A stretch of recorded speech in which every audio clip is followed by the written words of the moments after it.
Hello, my name is Brant Hunt. My channel is Discerning What is True.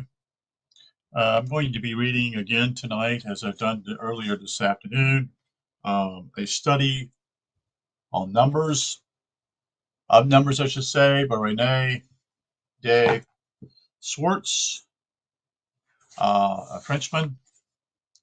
And we're going to be reading from chapter 2, the cycle polarization. So I hope that you enjoy. This is an interesting study. Look into this. Um, just come across this particular guy recently. Um, Actually, he's written quite a few books. He was an Egyptologist. That is, he was someone who stayed. He actually stayed in Egypt for 12 years to actually study the certain areas, the pyramids, the temples there. So that's quite a deal. Most people came in there and may have stayed there for a short period of time, and either they were there to write books or become famous or to take things out, so to speak, and take them somewhere else. That is to museums in England or Europe. Anyway, so let's get into the cycle or polarization. So let's get into the reading here. Um, Once the nature of the irreducible one is known, it is relatively easy to follow the disengagement of numbers according to the general scheme described above. The irreducible one possesses a double nature, and this double nature, which is passive and active respectively, must manifest itself. Herein lies the mystery of numbers. Again, this has a lot to do with the feminine and masculine deal also. Um, Also to deal with what I call duality, singularity, and how this goes along. Anyway, continue on. The cycle of polarization is characterized by generic selection.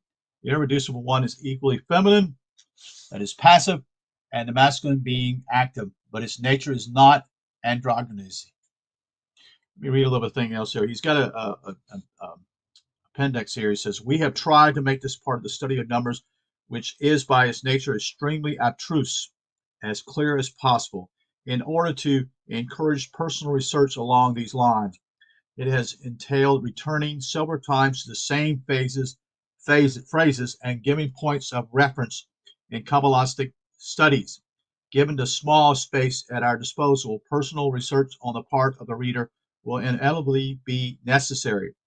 We would have to quote entire chapters of Genesis, Plato, Theon, Smyrna, and St. Martin, etc., to be more explicit. We think, however, that it will be easy for the reader to orient himself with the help of intuition, for that sense is the most precious auxiliary in these advanced studies." So let's get back to the part with the masculine and feminine here part. That is to say, these two natures exist only potentially and not yet manifestly. Generically, selection is hence impossible in this state. But as we observe above, the action of polarization is the fact of schism, is the absolute state that schism has not yet occurred. Hence, the state is purely casual and has its being outside the cycles of manifestation. In its absolute nature, the absolute state is not understandable. From the moment, however, that we observe its double nature, we have already provoked the schism. For then one, the unique, irreducible cause, is recognized by its double nature to be two. Thus, we may add a new unity to the causal unity, that is, and a new unity is two. That is, the one is irreducible unity, absolute nature. Number two is equal irreducible unity, the manifested nature of the irreducible one. Successfully, then, we attain three distinct natures: the incredible one, active and passive in one, that is protoplasm. Number two, passive nature, that is feminine. And number three is active nature, is masculine. In actuality, the manifestation of the active nature necessarily precedes that of the passive nature, since the irreducible one, having to manifest itself, becomes two, the irreducible one, and is above all three, and hence is the values of 1 and 2, without which there would be no creation, as we realized in the previous chapter. This fact is explained in the Bible in the words, God created man and made him a companion for one of his ribs so that he would not be alone. Indeed, from the moment that there is activity, there is already opposition to it. The infinite circle is broken. Schism has provoked the first polarization, the first actum nature, which emerged from the irreducible one, or rather was created by it. Potentiality contains in itself the passive nature. The latter is part of the activity which manifested either as active or passive nature is from this moment an androgynous. The first absolute number is father-mother. The second is polarized number is androgynous. The third number is bisexual. As it does among numbers, this function exists everywhere, creating the races or minerals, vegetables, animals, and man. For the moment, however, the process of manifestation is far from being terminated. In the first polarization number, we are still dealing with a creative being and not yet with a procreative one. We observe two complementary natures, but they are still interdependent upon each other. They must evolve to the point of being independent.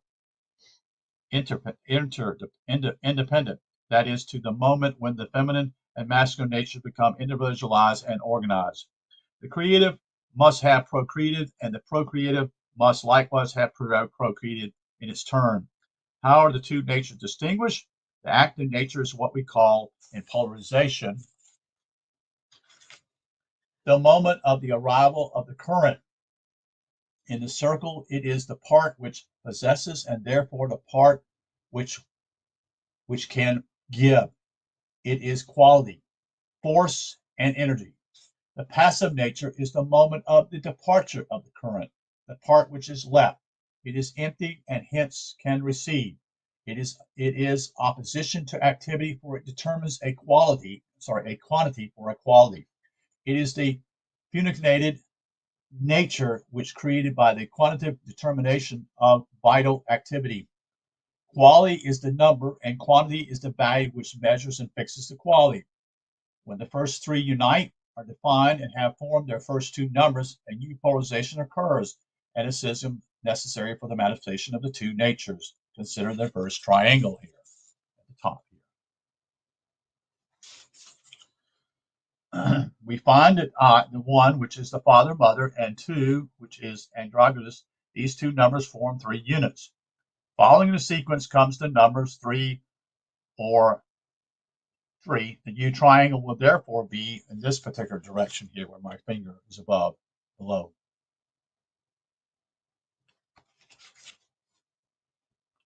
In which the first two numbers are creators. As such, they are creative unity in manifestation and are different, therefore, from the absolute creative unity. The first triangle is composed of two successive numbers and gives us three simultaneous unities. Hence, these three unities exist in the first triangle in a potential state and then become three unities manifested by addition.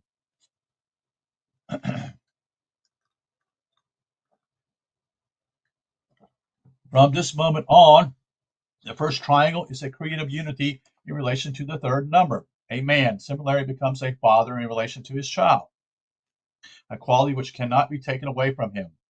Creation is to be distinguished from procreation by the fact that it produces by an interior. Hence, purely quantitative, this equilibrium, a quality which is the formative receptacle of the activity, that is procreation.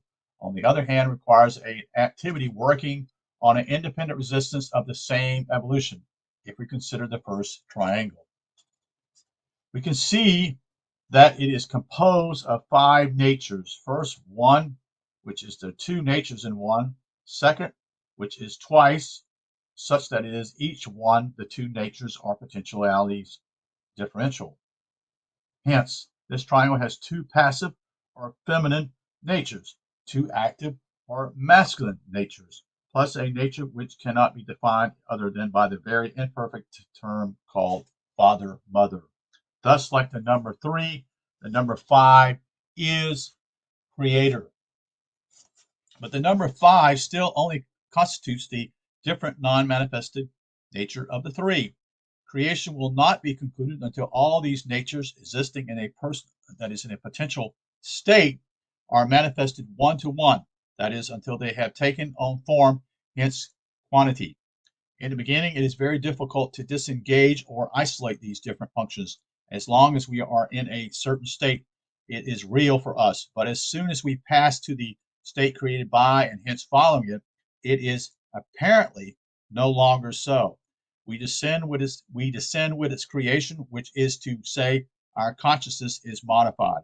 By this token, the abstract is a real world, so long as there is nothing concrete about it. As soon as these exist, however, a concrete world our consciousness appropriates to it can no longer conceive the abstract by a concrete representation or a combination to it. Thus, one can see that 2 is the concrete form of 1. These 3 ones in their turn produce a unity, which is abstract in relation to their own creation, which is 3. In other words, one cannot remove the idea of a triplicity from that of unity, since it immediately gives us, although in reality there are 5 natures in the triangle, and 3 times 2 hence equals 6 in the number 3. Nevertheless, in the number 3, each unity is a triplicity, giving us potential 9 principles in the second triangle. So I'm just showing here at the top what they're showing up here. We see that the 6 natures of the 3 manifested to the 6 unities. With the 5 potential natures of the first triangle, these produce a complex of 11 new and creative principles natures. Thus, 1, 3, 5, and 11 are bound together. These being the creative numbers which indicative of a creative and procreative disequilibrium we find constantly in nature. These numbers fix the qualities of organs which govern procreation with the aid of the 2 complementary natures of one or another of 4 realms. The number 3 is a harmony in itself. It has 3 masculine natures and 3 feminine natures. It will only be able to procreate by the actions of the first triangle working on it as a perconium. The triangle is therefore one, undifferential, but there are 3 natures in this one. 3 creative possibilities. There or in the irreducible one, we observe activity, passivity, and product in one. We distinguish these principles and we find in them these 3 principles that have become 3 natures, giving a real unity divisible by an even number, that is 2, and an odd number, 3, as well as by the absolute number, which is 1. For this reason, the number 3 is unity, perfectly manifested. We had the creation of 2 by 1, the first procreation of 3 by 2, and now in 4. We shall have procreation by what has been procreated by 3. So what's happening here, you're starting to see the pyramid be developed here.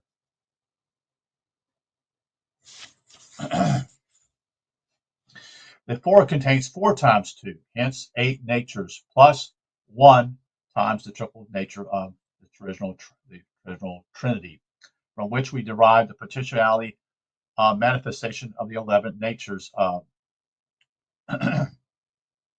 This quaternary triangle is the last, which is all natures are manifested, since it has itself the creative power 11. So this is right here. The same thing on the cover here is what they're talking about, 11 here. So you have 4, 3, 2, and 1. So you have 1, 2, which is 3, 3 plus 6. I'm sorry, 10. No. They're 10, but they're actually 1. Okay, it's 11. Okay, I'm sorry. Where are we at here? This quaternary triangle is the last, with all its nature are manifest, since it has in itself the creative power of 11. It can procreate. As number, it is 10, containing and is surrounded by the 9 principles, the irreducible one, the eternal fecundator. This is the word of St. John, the ineffable incommunicable word of the Kabbalists. It is the creative spirit, the active principle that fecundates and maintains life. It is the first power of the One, which means that the indefinite great vitality of the reducible One, once it is manifested as the first vital quality in 10, becoming. The first power of this One is 10 times. The first cause without a cause, you see. 1. Produced by polarization, the first point, which by addition in its turn creates the line. Nevertheless, this point contains itself the same faculties as any quantity of points. Hence, if this point, an indefinite small circle, can, in the multiplicity, produce the phenomenon of procreation, it can equally well do so by itself. In the cycle of ideation, we shall follow this phenomenon starting with 10, which is the first point. We see that the triangle includes 9 plus a unity. Now 10 is always 9 plus 1. The number 10 exists only as a double number, and indeed we cannot conceive it any otherwise. Since with 9 all the creative principles are manifested, 11 can only react upon a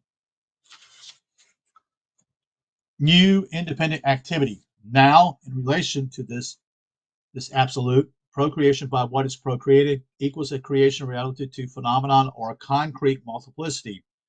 This triangle, therefore, contains in itself all that is necessary to multiply and rediscover in it the 2 of the triangle. So this is again starting over again, right here, below my finger, in which the 2 is the passive nature that immediately produces a new phenomenon by the activity of 1. Now 10 is 5 times 2, and we gave the quantity of creating by Fecundian addition to 2 and the quality of procreating for the first time to 5. Here lies the basis of the occult calculations by which the duration and the relationship of the phenomena of nature may be specified. By a similar function, Pythagoras established the well-known theorem according to which the sum of the squares of 2 sides of a right triangle is equal to the square of the hypotenuse. These calculations were also used in construction of the pyramids, which have a much greater importance than the usual given to them. In addition to serving as tombs for the pharaohs, they sheltered the mystery temples and were architectural books in which all the bases of occult calculations were given. In the Middle Ages, that is, similarly, the cathedrals constituted, as it were, a golden book of secret teachings, wherein each stone is a page and each statue a profoundly symbolic initiative, as each letter is the name of the Hebrew God.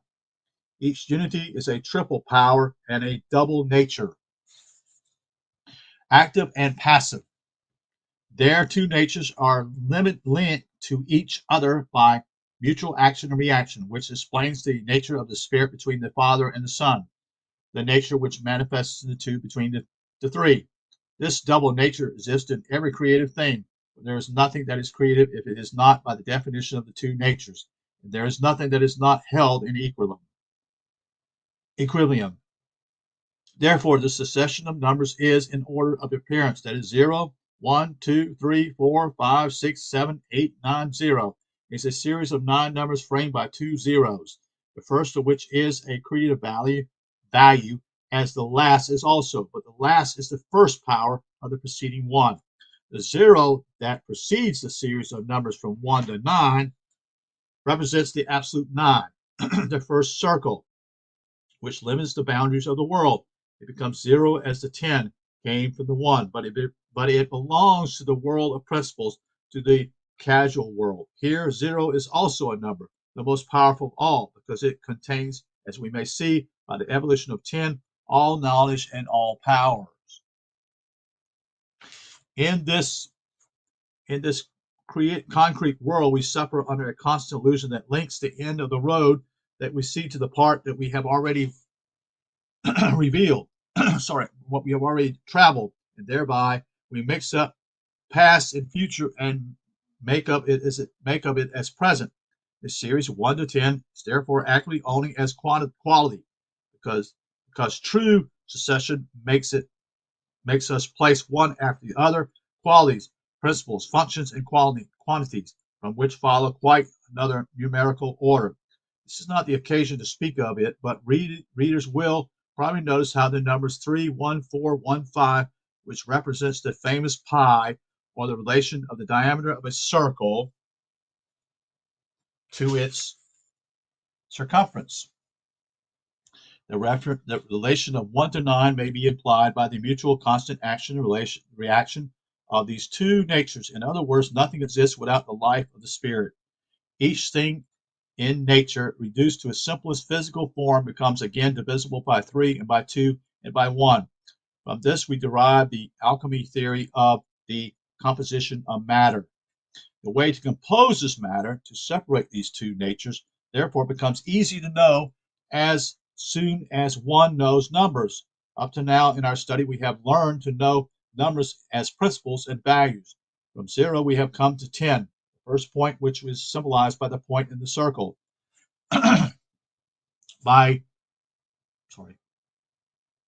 As numbers, that is quality. 1 is abstract and becomes concrete only when it is 10, and 10 is 1 made concrete. 10 is the first power of 1.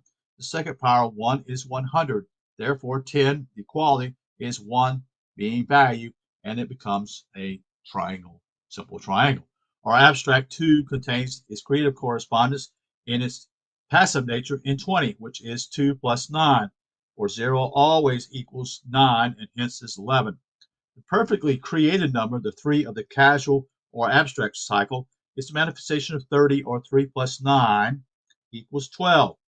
That is why in Kabbalah, the numerical correspondence of the Hebrew letters making up the sacred words are whole values. That is, powers of the creative qualities corresponding to the meaning according to these combination of numbers and sounds, that is, letters. Continue, we find for the procreative triangle, that is, to generate this equilibrium. The value of 40, which is 4 plus 9, or 13. We find this celebrated number everywhere in all religious and mythologies, and it always means a state of transformation. So it's not based upon fear. That's not what it's about. It's 13 really means transformation. Superstition, which is moreover only superstition because it attaches a bad meaning to a truth, you see, gives this number a capital and generally baneful importance. The truth is that this number manifests as generative power. The effect will be good or bad, lucky or unlucky, following the cause and not a tradition. We shall return later to the study of numbers beginning with 9 and shall then explain more clearly their becoming, their terra, and their real value, that is. Now that we know the nature of the first abstracted line, that is a series of points, the first concrete points, that is the series of 1 to 9, we should learn to distinguish it. In the first place, as the always fundamental form, the two natures, masculine and feminine, active and passive, resulting from the relation of numbers to each other, separated out. The numbers of a masculine nature are all called odd. Okay, interesting there. Didn't know that. Those of the feminine nature are even. These mutual actions and reaction produce the whole cosmos. That is, all the ideas and all the forms. So the even numbers of our series are simply 1, 2, 4, 6, 8. Then, in fact, beyond the series, the number 10. They are even because they can be divided into two equal parts. They are therefore harmonic, which is to say equiradiant, hence receptive, not creative by themselves. The number 1 is also even because it is, as we have seen, the father of numbers having the value of 10. It is even and odd at the same time.